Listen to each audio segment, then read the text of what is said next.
नमस्कार विद्यार्थी मित्रांनो, स्वागत आहे तुम्हा सर्वांचं या यूट्यूब चॅनलमध्ये. तर विद्यार्थी मित्रांनो, बघा, बीड जिल्हा पोलीसतर्फे विद्यार्थ्यांसाठी सूचना आहे. तर बघा, आज 23/3/2026 तर लेटेस्ट आत्ताच PDF आलेली आहे. तर पाहून घेऊ काही सूचना आहे काय नाही. तर बघा, NCC प्रमाणपत्राच्या आधारे निव्वळ तात्पुरत्या स्वरूपात 5 अधिक गुण देण्यात आलेल्या उमेदवारांची यादी. तर पाहून घेऊ.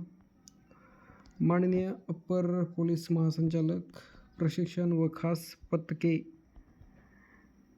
महाराष्ट्र राज्य मुंबई यांचे पत्र क्रमांक तर दिनांक 19/1/2026 अन्वये पोलीस भरती सन 2024-25 करिता कार्यपद्धती विहित करण्यात आलेली आहे.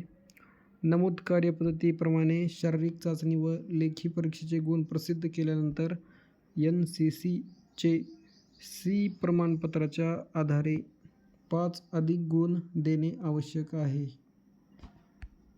तर खाली पाहून NCC प्रमाणपत्राच्या आधारे 5 अधिक गुण देण्यासाठी ज्या उमेदवार यांच्याकडे NCCचे C आहे व त्याबाबत त्यांनी आवेदन अर्जामध्ये स्पष्टपणे दावा केलेला आहे, अशा उमेदवार यांनी त्यांचे NCCचे C मूळ प्रमाणपत्रासह पोलीस अधीक्षक कार्यालय बीड येथे हजर राहण्याबाबत कळविण्यात आलेले होते.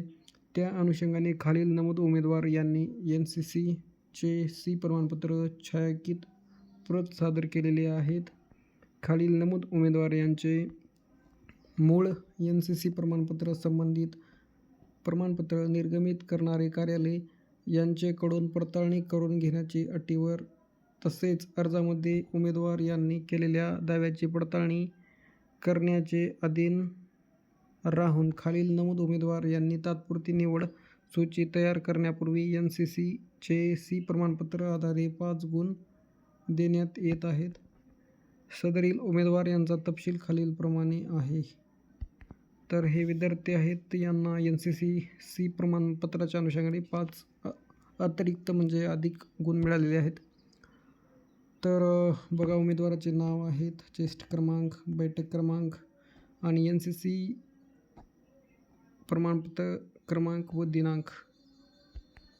सो रतन रमेश काळे, अमित धोबे पाहून घेऊ शकता विद्यार्थी आहेत. एकंदरीत किती विद्यार्थी आहेत? 36 विद्यार्थी आहेत की त्यांच्याकडे NCC प्रमाणपत्र C प्रमाणपत्र आहे आणि त्यांनी डॉक्युमेंट व्हेरिफिकेशन केलेलं आहे. सो PDF तुम्हाला व्हिडिओच्या डिस्क्रिप्शनमध्ये टेलिग्रामची लिंक असेल किंवा ऑफिशियल वेबसाईट आहे बीड जिल्हा पोलीसची, तिथून पण तुम्ही PDF पाहू शकता. तर थँक्यू सो मच. चॅनलवर नवीन असेल तर नक्कीच सबस्क्राईब करा आणि माहिती आवडली असेल तर व्हिडिओला शेअर आणि सबस्क्राईब जरूर करा. थँक्यू.